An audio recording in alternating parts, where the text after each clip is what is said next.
चलो बच्चों, मैं आज आप लोगों को ट्रेडिंग एंड पीएनएल अकाउंट का एक नया कॉन्सेप्ट बताता हूं। आज हमारा ये लेक्चर नंबर 6 है। देखो, मैं लेक्चर नंबर 4 में आपको ट्रेडिंग एंड पीएनएल अकाउंट बनाकर उसका प्रेजेंटेशन दिखाया था कि इसमें कैसे ट्रेडिंग अकाउंट में इंफॉर्मेशन को दिखाया जाता है और कैसे पीएनएल अकाउंट में इंफॉर्मेशन को दिखाया जाता है, और ट्रेडिंग अकाउंट से क्या फाइंड आउट किया जाता है एंड पीएनएल अकाउंट से क्या फाइंड आउट किया जाता है। मैं समझाया था कि ट्रेडिंग अकाउंट बनाकर कोई भी businessman gross profit gross loss find out करता है, जबकि net profit and loss account बनाकर net profit and net loss, that is final profit final loss, ये फाइंड आउट करता है। ये मैं समझाया था आप लोगों को, ठीक है। लेकिन देखो, इसमें सबसे इंपॉर्टेंट चीज क्या था, मैं फिर से फॉर्मेट में लिख रहा हूं। देखो, सबसे टॉप में मैं क्रेडिट साइड में समझाया था कि सेल्स, और इसी में से माइनस कर दिया जाता है सेल्स रिटर्न इफ एनी। अगर कोई सेल्स रिटर्न है तो सेल्स से माइनस कर दोगे, नेट सेल निकालोगे। Sales minus sales return is equal to होता है नेट सेल्स, और इसके बाद क्रेडिट में एक और इंफॉर्मेशन लिखा जाता है, इसका नाम है क्लोजिंग स्टॉक। ये दो चीज आता है क्रेडिट साइड में। देखो, टॉप में मैं इधर समझाया था कि इधर आपका आता है ओपनिंग स्टॉक, इधर दिखाया जाता है परचेज, लेकिन इसी परचेज में डिडक्ट कर दिया जाता है परचेज रिटर्न इफ एनी। अगर कोई परचेज रिटर्न है तो परचेज से माइनस करके नेट परचेज निकाला जाएगा। देखो, ये नेट परचेज है। Purchase minus purchase return is equal to हो गया नेट परचेज, और sales minus sales return is equal to हो गया नेट सेल्स। साथ में मैं बोला था कि इसके बाद आपको यहां पर डायरेक्ट एक्सपेंस को दिखाना है। जितने भी डायरेक्ट नेचर के एक्सपेंस होते हैं उससे प्रोडक्ट का कॉस्ट आपका बढ़ जाता है, परचेज कॉस्ट बढ़ेगा। डायरेक्ट एक्सपेंस को हम लोग, क्योंकि वो परचेज से रिलेटेड एक्सपेंस है, तो परचेज के साथ दिखाना है, यानी ट्रेडिंग अकाउंट में दिखाया जाना है। अब डायरेक्ट एक्सपेंस के अंदर आने वाला कौन कौन सा इंफॉर्मेशन है, ये मैं आपको उसका डिटेल्स बता दिया था वीडियो नंबर 3 में, लेक्चर 3 में। ये मैं समझाया था कि डायरेक्ट एक्सपेंस और इनडायरेक्ट एक्सपेंस के लिस्ट को ठीक से समझना, ठीक से याद रखना।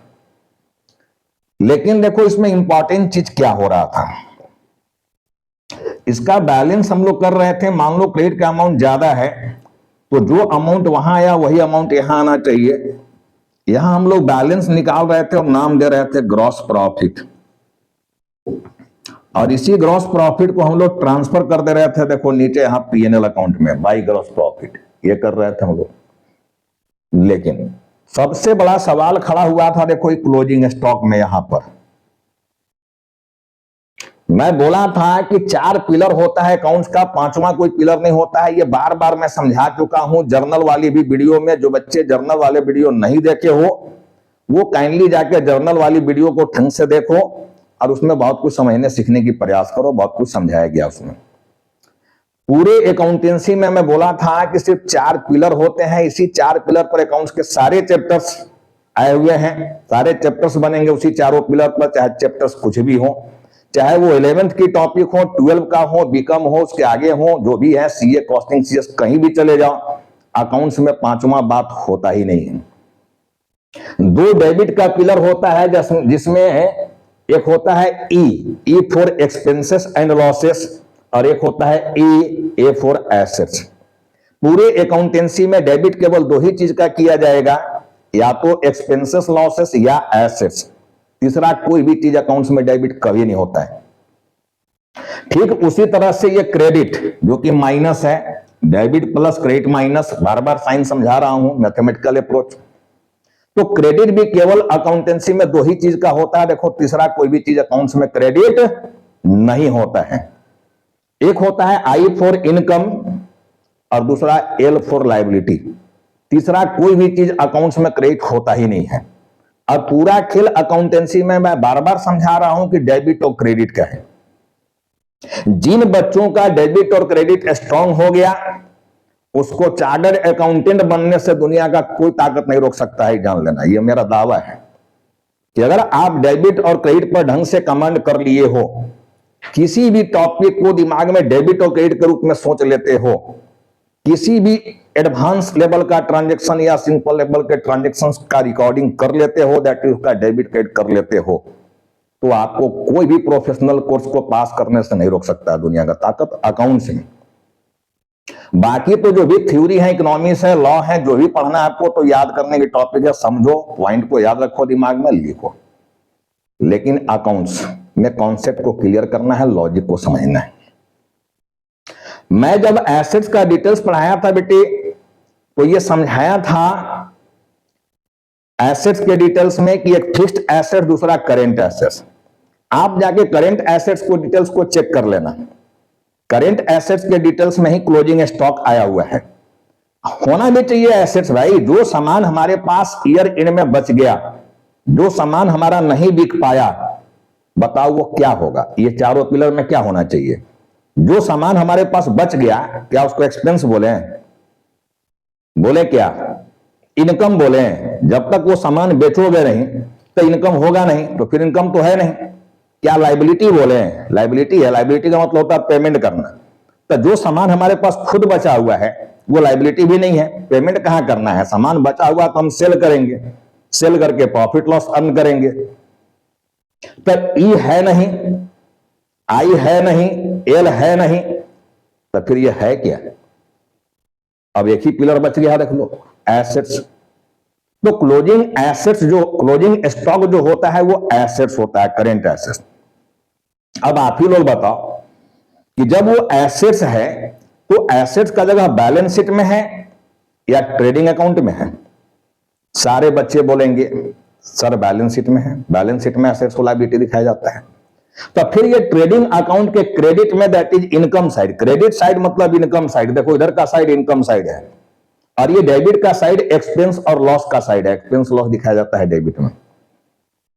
तो ये क्लोजिंग स्टॉक इनकम साइड में क्या कर रहा है, और दूसरा कि ये ट्रेडिंग अकाउंट में क्या कर रहा है? क्या काम है ट्रेडिंग अकाउंट में इसका? जब ये बैलेंस शीट का इंफॉर्मेशन है तो ट्रेडिंग अकाउंट में क्यों आया? ये ट्रेडिंग अकाउंट में केवल एक्सपेंस, लॉस और इनकम, यही तीन चीज को दिखाया जाता है। चौथा कोई भी चीज नहीं दिखाया जाता है। जो भी एक्सपेंसेस हैं, लॉसेस हैं, एक्सपेंसेस में भी रेवेन्यू एक्सपेंस, रेवेन्यू और कैपिटल का डिटेल्स पढ़ लेना ठीक से, मैं करा चुका हूं वीडियो 1-2 में जो भी है। तो ट्रेडिंग एंड पीएनएल अकाउंट में रेवेन्यू एक्सपेंस को दिखाया जाता है, कैपिटल नेचर के एक्सपेंस को नहीं। कैपिटल नेचर के एक्सपेंस तो बैलेंस शीट में जाना है, ठीक है ना?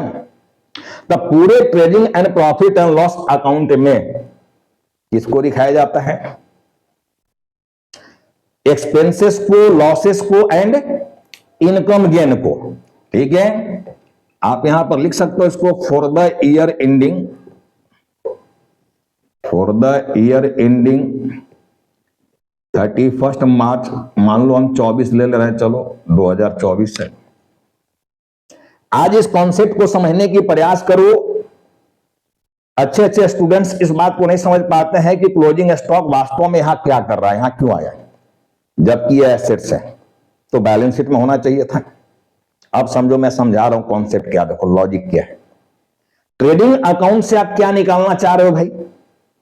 ट्रेडिंग अकाउंट से आप gross profit, gross loss, gross को हटा दें तो प्रॉफिट एंड लॉस, ये निकालना चाह रहे हो ट्रेडिंग अकाउंट बनाकर। तो कॉमन सेंस लगाओ। अगर आप बिजनेसमैन हो तो जब भी कोई प्रोडक्ट बेचोगे तो उसका प्रॉफिट लॉस कैसे निकाला जाएगा भाई? अरे बेच रहे हो यार, तो बेचोगे तब ना। मान लो ये मार्कर का दुकान है, हमको बेचना है, कब बेचेंगे? जब ये मार्कर मेरे पास होगा। ये मार्कर मेरे पास कब होगा? जब हम परचेज किए होंगे। चलो हम परचेज किए, परचेज किए, ठीक है ना? अब जितना भी मार्कर परचेज किए, क्वांटिटी में अभी नहीं दिखा रहा हूं, देखो मैं मार्कर परचेज किया यहां पर 10,000 रुपीज का, ये परचेज किया बेचने के पर्पज से, यानी ट्रेडिंग नेचर का गुड्स है ये। 10,000 रुपीज का मार्कर में परचेज किया। अब जहां भी आप परचेज किए, होलसेलर के यहां परचेज किए हो या जो भी डीलर सीएनएफ वाले हैं उनके यहां परचेज किए हो, तो वहां से अपने बिजनेस की ऑफिस तक लाने में कुछ एक्सपेंस होगा। मैं बोला था कि आपको अपने दुकान में लाकर इस मार्कर का कॉस्ट कितना पड़ा है ये जानना है, कितना पड़ा, ठीक है ना। चलो क्वांटिटी मैं नहीं दिखा रहा हूं। मान लो इसमें हमारा डायरेक्ट एक्सपेंस हो गया, डायरेक्ट एक्सपेंस, जो भी एक्सपेंस किए हो इसको मार्केट से ऑफिस तक लाने में उसको डायरेक्ट एक्सपेंस बोला जाता है। और डायरेक्ट एक्सपेंस से परचेज कॉस्ट आपका बढ़ने वाला है।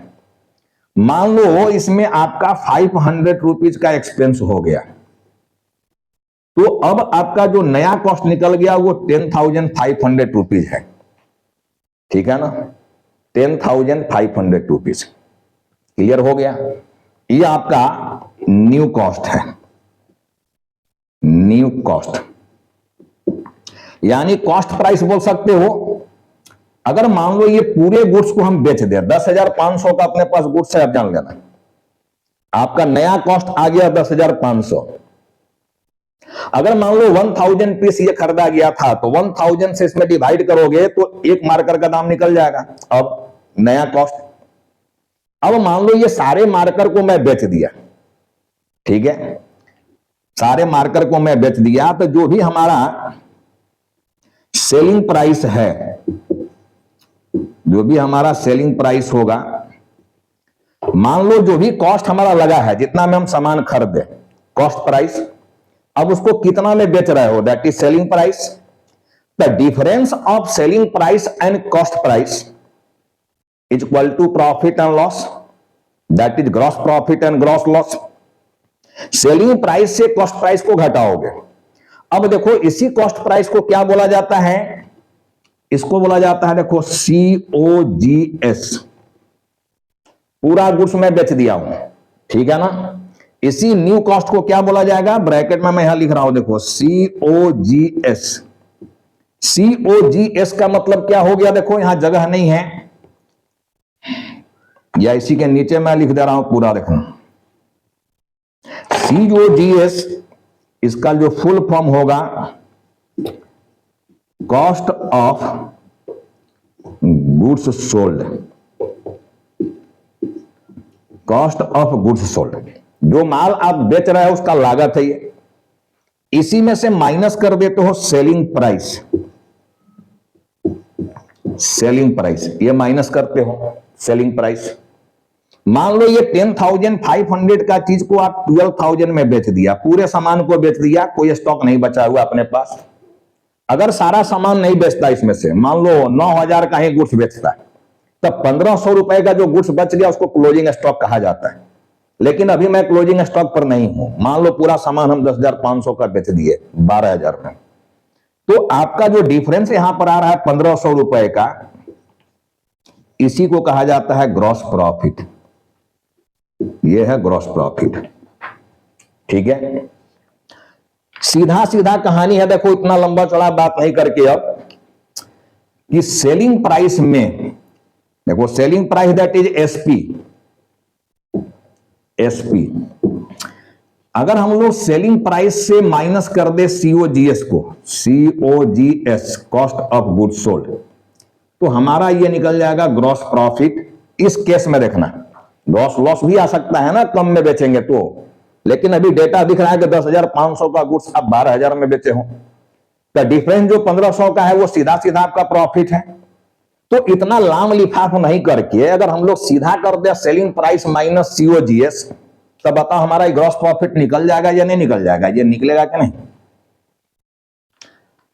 Selling price minus cost of goods sold, जो माल बेचा गया उसका लागत कितना था। कॉस्ट ऑफ गुड्स सोल्ड का मतलब क्या हुआ कि जो माल हम बेचे हैं उसका लागत कितना था। तो लागत दिख रहा है, देखो कॉस्ट प्राइस 10,500, जो माल आप बेचा उसका लागत 10,500 है। 10,500 का गुड्स को आप 12,000 में बेच दिए हो, ठीक है, तो आपको क्या मिला है, आपको क्या मिला, ग्रॉस प्रॉफिट कितने का, 1,500 का। तो सीधा सीधा सेलिंग प्राइस माइनस अगर हम लोग कॉस्ट ऑफ गुड्स सोल्ड कर दें COGS यानी cost price, cost of goods sold को CP यानी कॉस्ट प्राइस, तो सेलिंग प्राइस से कॉस्ट प्राइस को हम लोग माइनस कर देंगे, डिडक्ट कर देंगे, तो डिफरेंस जो हमको मिलेगा वो ग्रॉस प्रॉफिट मिल जाएगा। तो अगर इसी दो चीज को यहां पर दिखा के हम ग्रॉस प्रॉफिट निकाल दे तो क्या ये गलत हो जाएगा? नहीं गलत होगा, ठीक है ना, गलत नहीं होगा। आप सीधा यहां पर सेलिंग प्राइस और लिख दोगे सीओजीएस और डिफरेंस निकाल दोगे यहां पर ग्रॉस प्रॉफिट, तब भी हो गया काम आपका। देखो इतनी चीज को यहां पर नहीं लिखकर, इतने चीज को हम लोग यहां पर नहीं लिखकर, अगर सीधा हम लोग यहां पर लिख दें, इतनी चीज को हमको यहां नहीं लिखना है, ऐसे प्रेजेंटेशन नहीं करना है। देखो जैसे प्रेजेंटेशन किया हमको ऐसे नहीं करना है, क्योंकि ट्रेडिंग एंड पीएनएल अकाउंट बनाने का मकसद ही मेरा है ग्रॉस प्रॉफिट और ग्रॉस लॉस निकालना।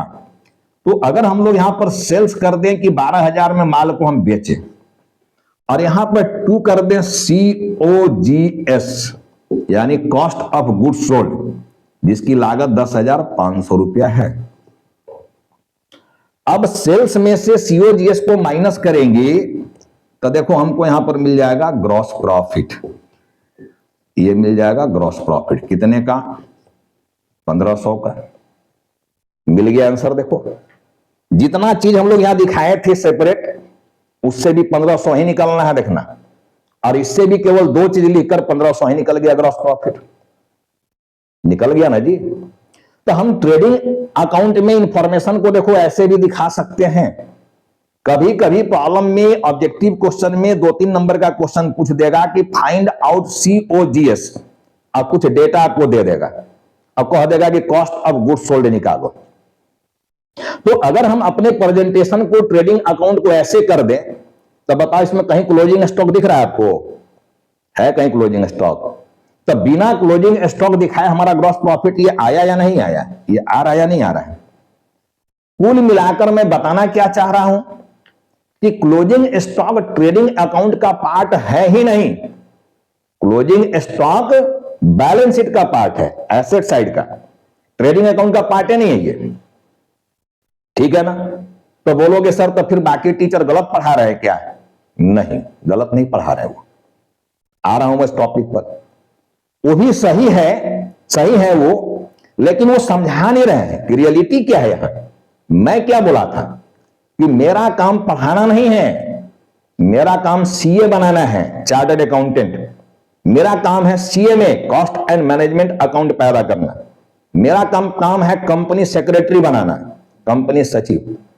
तो अगर वास्तव में आपका गोल उधर जाने का है तो फिर मेरा क्लास को एकदम कुल होकर देखो भाई, सीख जाओगे। एक एक चीज को मैं क्लियर कर रहा हूं, रटा नहीं रहा हूं मैं, रटाना मेरा पर्पस नहीं है, मैं रटाता हूं भी नहीं, दिमाग में धंसाऊंगा और ये धंसेगा ही। अब क्लोजिंग स्टॉक यहां नहीं है, देखो क्लोजिंग स्टॉक भाई रियल में एसेट्स है, उसको बैलेंस शीट में होना चाहिए। फिर यहां क्या कर रहा था? अब देखो मैं आ रहा हूं, यानी कुल मिलाकर आप ट्रेडिंग अकाउंट में इंफॉर्मेशन ऐसे भी दिखा सकते हो, लेकिन दिखाने का सही तरीका जो पहले मैं ट्रेडिंग अकाउंट बनाया था वही सही तरीका है। यानी मैक्सिमम जो प्रेजेंटेशन किया जाता है ट्रेडिंग में इंफॉर्मेशन को वैसे ही किया जाता है। देखो मैं दोनों का डिफरेंस समझाने के प्रयास कर रहा हूं, देखना आप अब समझो यहां पर कि कुल मिलाकर सेलिंग प्राइस तो अपने को मालूम रहेगा बेटे, जो भी हमारे स्टूडेंट्स हैं, छात्र छात्राएं, सेलिंग प्राइस तो आपको मालूम रहेगा। देखो यहां कोई कैलकुलेशन नहीं है, मालूम है ये आपको कितना में माल बेचे हो। मेन कहानी है COGS, ये नहीं दिया रहता है, इसको कैसे निकालोगे? How to find out COGS, how to find out COGS, COGS को कैसे निकाला जाए, कॉस्ट ऑफ गुड्स सोल्ड को कैसे निकाला जाए? देखो COGS जो निकाला जाता है उसका देखो फॉर्मूला क्या है, ओपनिंग स्टॉक प्लस परचेज। पहले से जो माल आपके पास बचा हुआ है, टोटल गुड्स में वो भी शामिल होगा ना, पहले से माल आपके पास बचा हुआ है, कुछ माल अभी और आप खरीदे हो, और जब खरीदे हो तो वहां से अपने ऑफिस तक लाने में एक्सपेंस किए हो, और उस एक्सपेंस को मैं बोला था परचेज में भी जोड़ देना। नया कॉस्ट निकालना पड़ेगा, जिस एक्सपेंस का नाम क्या है, डायरेक्ट एक्सपेंस। क्या नाम है, डायरेक्ट एक्सपेंस, ये नाम है। तो opening stock plus purchase plus direct expense minus closing stock, minus closing stock is equal to होता है COGS। ये होता है, एक तो ये हो गया फॉर्मूला, देखो opening stock plus purchase plus direct expense if any. और इफ एनी क्या है, एक्सपेंस होना ही होना है, माथा पर नहीं अलाओगे, कुछ ना कुछ कैरिंग कॉस्ट लगेगा, फ्रेट लगेगा, कैरेज लगेगा, वेजेज लगेगा, लगना है कुछ ना कुछ, ठीक है ना, कैरी करके ला हो तो लगेगा कैरिंग कॉस्ट। तो opening stock plus purchase plus direct expense minus closing stock, साल के अंत में जो माल बच गया उसको माइनस कर देना है, तभी ना पता चलेगा कितना का माल बेचा जी। आपके पास ये माल पहले से था, ये खरीदे हो, टोटल हो गया, ठीक है ना, परचेज में जो दिए टोटल माल आपके पास कितना है, और साल के अंत में कितना बच गया उसको माइनस कर देंगे, तो ड्यूरिंग द ईयर टोटल कितना का माल बेच दिए हो ये निकल जाएगा ना, कितना का माल बेच दिया। टोटल माल में से बचे हुए माल को घटा दोगे तो COGS मिल जाएगा, यानी कॉस्ट ऑफ गुड्स सोल्ड, जो माल बेचे हो। भाई जितना का स्टॉक हमारे गोडाउन में बचा हुआ है, टोटल गुड्स में से टोटल जितना गुड्स था उसमें बचे हुए माल को हम डिडक्ट कर दें तो बाकी माल गया कहां जी, बाकी मलबा तो कहीं गया होगा ना रे भाई, कहां गया, बेच दिए हो, ठीक है ना, चाहे जितना में बेचे हो, ज्यादा में बेचे हो कॉस्ट प्राइस से तो प्रॉफिट मिलना है, कम में बेचे हो तो लॉस मिलना है। तो रियल चीज देखो ये है। दूसरा चीज क्या है, और इसका फॉर्मूला क्या हो सकता है, selling price minus gross profit, ठीक है ना। अरे भाई जितना भी में भी माल बेचे हो उसमें तो प्रॉफिट भी जोड़े हो ना, माल बेचे हो तो 10,500 का माल 12,000 में बेचे थे, ठीक है ना। तो सेलिंग प्राइस में 1,500 रुपया हमारा क्या है, प्रॉफिट शामिल है। तो अगर 1,500 रुपया को हम घटा दें, जैसे मान लो 12,000 में अभी माल बेचे थे, इसमें हम 1,500 रुपया को माइनस कर दें तो हमारा देखो 10,500 रुपया जो ये निकल गया, ये क्या निकल गया, COGS, ये निकल गया कॉस्ट ऑफ गुड्स सोल्ड, ठीक है ना। जो माल बेचा उसका लागत कितना था, 10,500, अभी मैं समझाया था। तो दो फार्मूला देखो मैं बताया COGS निकालने का, एक formula opening stock plus purchase plus direct expense minus closing stock is equal to होता है COGS, और दूसरा सेलिंग प्राइस, जितना में माल आप बेचे हो उसमें से प्रॉफिट को घटा दो, प्रॉफिट को माइनस कर देंगे तो मिल जाएगा COGS, ठीक है। लेकिन कौन सा फार्मूला कहां यूज किया जाए, ये डेटा जो आपका दिया रहेगा प्रॉब्लम में उसी पर डिपेंड करेगा। अब मान लो आपको ग्रॉस प्रॉफिट मालूम नहीं रहेगा और निकालने का भी कोई इंफॉर्मेशन नहीं दिया हुआ है, तो इस फार्मूला से आप COGS नहीं निकाल पाओगे, यानी फिर आपको यहां आना होगा, इससे निकलेगा, ठीक है। अब समझो यहां पर हो क्या रहा है। अब देखो क्लोजिंग स्टॉक को यहीं पर माइनस कर दिए और COGS निकाल दिए, क्लोजिंग स्टॉक वहीं पर साइलेंट हो गया और सीधा उसी COGS को हम यहां पर लिख दिए और सेलिंग प्राइस को लिख दिए और डिफरेंस प्रॉफिट के रूप में निकाल दिए। अब रियल में प्रेजेंटेशन जो किया जाता है, देखो अब इसमें क्या होगा, बहुत लोग को पता नहीं चलेगा। अगर ऐसे हम ट्रेडिंग अकाउंट में प्रेजेंटेशन करें चीज को, क्योंकि मैं बोला था कि भाई देखो जो भी फाइनल अकाउंट बना रहे हो, चाहे जो भी अकाउंट्स बना रहे हो, उसके बहुत सारे यूजर हैं, internal user and external user. Income tax department में भी एक कॉपी इसका भेजना है, एक कॉपी अपने चार्टर्ड अकाउंटेंट जो ऑडिटर होगा उनको भेजना है, ठीक है। एक कॉपी बिजनेसमैन अपने पास रखेगा, एक आध कॉपी बैंक वाले भी मांग लेते हैं, क्योंकि वहां से कर्जा वर्जा लिए हो तो उनको भी चाहिए आपका फाइनेंशियल पोजीशन क्या है, इनकम स्टेटमेंट आपका कहां है, उनको भी इंफॉर्मेशन चाहिए। तो अगर अपने डेटा को ऐसे बनाकर भेजोगे उन सब के पास, तो आप ही लोग खुद बताओ कि वैसे लोगों को जो यूजर है बाहर वाले चाहे अंदर वाले, उनको पता चल पाएगा कि इसमें पहले से आपका कितना का माल बचा हुआ था, ड्यूरिंग द ईयर कितना का माल खरीदे हो, और जब खरीदे हो तो उसमें कौन कौन सा एक्सपेंस किया था, कौन कौन सा डायरेक्ट एक्सपेंस है, इसमें पता चल रहा है क्या, नहीं पता चल रहा है। क्योंकि ये चीज को तो आप वर्किंग से निकाले हो ना जी, तो फिर इस वर्किंग को अटैच करना पड़ेगा आपके फाइनल अकाउंट के साथ। कि भैया जो सीओजीएस निकाले उसका डिटेल्स यहां देखो है, पूरा डिटेल्स अलग से बनाना पड़ेगा हमको एक पेज में, और उसको भी फाइनल अकाउंट के साथ अटैच करना पड़ जाएगा। तो अलग से एक पेज जो हम अटैच करेंगे, उससे बढ़िया है कि ये जो फॉर्मूला यहां लगाए हो उसको इसी में लिख दो, फॉर्मूले को यही लिख दो जी। क्लोजिंग स्टॉक लिखना मेरा पर्पस नहीं है, क्लोजिंग स्टॉक यहां लिख रहे हो, दिखा रहे हो, मतलब लिख के भी यहां नहीं दिख रहा है, ये जानना है। लिख के भी यहां नहीं दिख रहा है, क्यों? क्योंकि वो एसेट्स है, बैलेंस शीट में जाना चाहिए। अगर मैं प्रेजेंटेशन ऐसे कर रहा हूं तो देखो क्लोजिंग स्टॉक नहीं दिख रहा है। तो कहने का मतलब क्या है मेरा, ये समझ में आ रहा है कि प्रॉफिट निकालने के लिए सेलिंग प्राइस में से कॉस्ट प्राइस को माइनस कर दो, सीधे प्रॉफिट मिल जाना है। लेकिन सीधे प्रॉफिट मिल जाएगा इसकी आइडिया तुम्हें तो है, क्योंकि तुम अकाउंट्स बनाए हो, तुम्हें डेटा सब कुछ पता है, क्योंकि वर्किंग करके आप सीओजीएस निकाले हो। लेकिन जो आपके यूजर्स होंगे उनको कैसे पता चलेगा, वो कैसे विश्वास करेंगे कि ये जो जीपी जो निकाले हो जेन्युइन है? उनको पूरा प्रेजेंटेशन चाहिए। तो पूरा प्रेजेंटेशन के लिए देखो हम लोग टॉपिक को ऐसे नहीं दिखाते हैं, हालांकि हम ऐसे दिखाएं तो ये गलत नहीं हो जाएगा। मेरा कहने का पर्पस ये है कि ये गलत नहीं हो जाएगा, बट अलग से आपको एक अटैचमेंट करना पड़ेगा पेपर में डिटेल सीओजीएस का।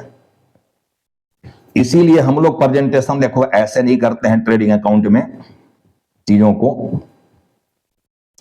सीओजीएस कुल मिलाकर जो भी यहां पे चीज को आप दिखा रहे हो, देखो ओपनिंग स्टॉक है, हम लोग यहां लिख रहे हैं ओपनिंग स्टॉक, ठीक है ना। परचेज आया है, देखो फॉर्मूला में हम लोग लिख रहे हैं यहां पर परचेज माइनस, अगर मान लो यहां पर रिटर्न है, वहां भी परचेज का मतलब ये नेट परचेज है, देखना यहां नेट परचेज, और सेलिंग प्राइस का मतलब ये नेट सेल्स। मैं बता चुका हूं, वहां फॉर्मूला में नेट परचेज और नेट सेल्स की बात आने वाला है। देखो तो नेट परचेज के लिए मैं बोला था कि अगर आपका परचेज रिटर्न है तो इसको इसमें से डिडक्ट करके बाहर कर देना, फिर इसमें आप डायरेक्ट एक्सपेंस को दिखाओगे। देखो डायरेक्ट एक्सपेंस में आपका लिस्ट बना हुआ था, wages, carriage, freight, lighting, heating, बहुत सारा चीज था इसमें, ठीक है ना। कोल, गैस, वाटर, फ्यूल, ये सब बहुत कुछ आया हुआ था, डिटेल्स पड़ा हुआ उसका आपका पहले की वीडियो में। तो जो तीन चीज को आप यहां प्लस किए हो, देखो ये जो प्लस किए हो इसको हम लोग प्लस साइड में दिखा रहे हैं। देखो डेबिट साइड हमारा प्लस साइड है, प्लस साइड में दिखा दिए तीनों को। अब यहां पर आप ला रहे हो सेल्स और माइनस कर रहे हो इसमें सेल्स रिटर्न, तो आपको मिल गया ये नेट सेल। और फिर आप यहां पर दिखा रहे हो क्लोजिंग स्टॉक, क्लोजिंग स्टॉक ये दिखा रहे हो, और तब आप यहां डिफरेंस निकाल रहे हो gross profit, gross profit transfer to PNL account, ये निकाल रहे हो। देखो अब फॉर्मूला आप मिला दो, क्लोजिंग स्टॉक को हम लोग यहां नहीं दिखाए हैं, हम लोग सीओजीएस को यहां दिखाए हैं, selling price minus COGS is equal to gross profit. हम लोग सीओजीएस को यहां दिखा रहे हैं, क्लोजिंग स्टॉक को नहीं। फॉर्मूला देखो वही वाला आ गया कि नहीं आ गया रे भाई, समझो ना आप लोग, सब लोग एकदम दिमाग खुल करके समझो। देखो फॉर्मूला वही सीओजीएस है या नहीं है। Opening stock plus purchase plus direct expense, ये तीनों को प्लस कर दिए। देखो ये तीनों को प्लस कर दिए। Opening stock plus net purchase plus direct expense, और माइनस कर दिया देखो ये क्लोजिंग स्टॉक, माइनस कर दिया क्लोजिंग स्टॉक। माइनस में देखो क्रेडिट में है, दैट इज माइनस में, ये क्रेडिट मतलब माइनस और डेबिट मतलब प्लस। तो ये तीनों को प्लस कर दिए और उसमें से देखो इसको हम लोग माइनस कर दिए क्लोजिंग स्टॉक को, तो क्या मिल गया हमको सीओजीएस। यानी सीओजीएस जिस फार्मूला से निकाला जाता है उस फार्मूला के सारे इंफॉर्मेशन को ही इसमें भेज दिए। भेज के हम क्या किए, सीओजीएस ही निकाले, बट सीओजीएस डायरेक्ट नहीं दिखाकर हम लोग सीओजीएस जिस फार्मूला से निकाला गया सारे इंफॉर्मेशन को यहां दिखा दिए। तो क्लोजिंग स्टॉक यहां दिख रहा है किस पर्पज से, सीओजीएस निकालने के पर्पज से। ऐसा मत समझ लेना है कि ये इनकम साइड में आके क्लोजिंग स्टॉक इनकम बन गया है, नहीं, ये बेवकूफी नहीं करना है। Opening stock plus purchase plus direct expense minus closing stock is equal to COGS. और सीओजीएस में से देखो ये सेलिंग प्राइस को जब माइनस करेंगे, सीओजीएस में से ये सेलिंग प्राइस नेट सेल्स को माइनस करेंगे तो क्या मिल जाएगा हमको, ग्रॉस प्रॉफिट, ठीक है ना। और अगर इधर का अमाउंट ज्यादा होता तो ग्रॉस लॉस। तो उम्मीद मेरा है अब आप सभी से कि लॉजिक समझ गया होगा कि ये जो ट्रेडिंग अकाउंट का प्रेजेंटेशन हुआ है इसमें रियलिटी है क्या।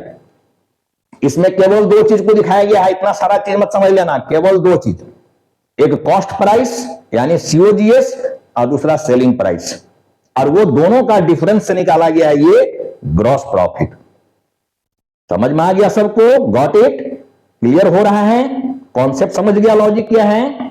ओवरऑल हम लोग यहां क्लोजिंग स्टॉक को नहीं दिखा रहे हैं, इसका दिखाने का मकसद था सीओजीएस निकालना। Opening stock plus purchase plus direct expense minus closing stock equal to COGS, और सीओजीएस में से ये सेल्स को माइनस कर दिए तो मिल गया अपने को ग्रॉस प्रॉफिट। चलो, है ना मजेदार चीज? बहुत मजेदार चीज मैं आज आपको सिखा दिया कि इतना आप लोग करते क्या हो यार, ट्रायल बैलेंस दिया रहेगा, अब पूरा फटाफट भेजना शुरू कर देगा, और आंसर निकाल के किताब से मिला लेगा, अब खुश हो जाएगा, करे आंसर बात आ गया, ग्रॉस प्रॉफिट तो मिल गया या ग्रॉस लॉस तो मिल गया, तो हम तो ठीके बना रहे हैं। इससे क्या सीख गया? आंसर मिलाना मेरा मकसद नहीं है बच्चे, रियल कॉन्सेप्ट को समझो कि अकाउंटेंसी का खेल क्या है, ये खेल को समझना है। ये खेल को जो समझ गया वो सीए बन गया, इस खेल को जो समझ गया वो सीए बन गया, और जो इस खेल को नहीं समझा वो नहीं बन पाएगा, उन्हीं का सीए नहीं होता है, और डर के भाग जाते हैं कि रिजल्ट में बड़ा कम हो भाई, बहुत टफ है सीए। अरे भाई, हमारे तुम्हारे बीच से ही कोई सीए बन रहा है ना जी, अलग से टपक के आ गया का, अलगे से ब्रिलियंसी आ गया, उसका पेट में ही सीख के आ गए थे सब कुछ और सीए बन गया। लिखा है क्या वहां पढ़ते समय कि ये सीए बनने वाला कैंडिडेट है? लिखा हुआ है का? आप रियल में टॉपिक को समझकर एक एक कॉन्सेप्ट को क्लियर करके पढ़ोगे, बन जाओगे आप भी सीए। आप लोग जितना मेरा वीडियो को देख रहे हो उसी में से बहुत लोग बन जाओगे सीए। डरना नहीं है कि सीए बहुत बाग है, बाग हो नहीं है, वो कुछ नहीं है। वो पढ़ने वाले कैंडिडेट जो रियल में पढ़ रहे हो वो बन जाओगे सीए यार, कुछ नहीं है, आराम से बन सकते हो। अब पता ही है जब सीए बन जाओगा तो फिर लाइफ स्टाइल क्या हो जाता है। ठीक है, अभी भी अगर आपको कॉन्फिडेंस नहीं आना है कमेंट सेक्शन में बोलना हमको कि और क्या क्या करें। मेरा पर्पस आपको सिखाना है, रटाना नहीं, आंसर मिलाना नहीं, केवल खुश करना नहीं, पढ़ाना नहीं। मैं पढ़ा नहीं रहा, मैं कर क्या रहा हूं? सिखा रहा हूं। जब सीख जाओगे आप किसी भी राइटर की किताब पढ़ो ना जी, बनेगा, आंसर आएगा। तो कॉन्सेप्ट को क्लियर करने सीखो। अगर कोई प्रोफेशनली आप जाना चाह रहे हो, भाई एकेडमिक एग्जाम पास करना है, तो जैसे पढ़ते आए हो, जो ट्रेडिशनल लोग पढ़ा रहे हैं, तो वैसे भी पास कर जाओगे। रे भाई, वैसे भी पास कर जाओगे, ऐसा नहीं पास नहीं करोगे। तो पास करने के लिए पढ़ रहे हो, तब फिर बाकी लोग जो पढ़ा रहे हैं, ठीक है ना, उनसे पढ़ के पास कर सकते हो। बस सीखने के लिए पढ़ रहे हो तो मेरा वीडियो देखना मत भूलना कभी भी। बहुत सारे चीज यहां आने वाले हैं, बहुत सारा कॉन्सेप्ट क्लियर करने वाले होंगे। तो आज की क्लास में मैं बहुत ज्यादा आगे नहीं बढ़ा रहा हूं। आज मेरा मकसद बस इतना ही था कि क्लोजिंग स्टॉक यहां क्या कर रहा है। जब ये बैलेंस शीट का इंफॉर्मेशन है, जब ये एसेट्स है, तो ये ट्रेडिंग अकाउंट के क्रेडिट में यानी इनकम साइड में यहां क्या खेल कर रहा था, ये यहां क्यों आया। ये अच्छे अच्छे लोगों के पास इसकी रिप्लाई नहीं हो पाता है।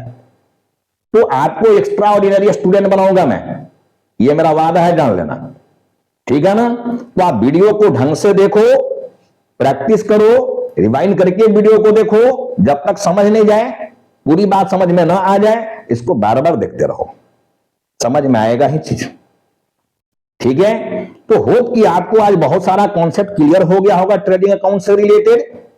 अब अगले वीडियो में मैं एक ट्रायल बैलेंस उठाऊंगा और उसमें पहले ट्रेडिंग पीएनएल बनाने की कोशिश करूंगा, समझाऊंगा कि ट्रेडिंग पीएनएल में इंफॉर्मेशन को कैसे भेजा जाता है, और फिर उसके बाद एक ट्रायल उठाऊंगा जिसमें ट्रेडिंग पीएनएल, बैलेंस शीट, अब ये तीनों को कैसे बनाया जाता है।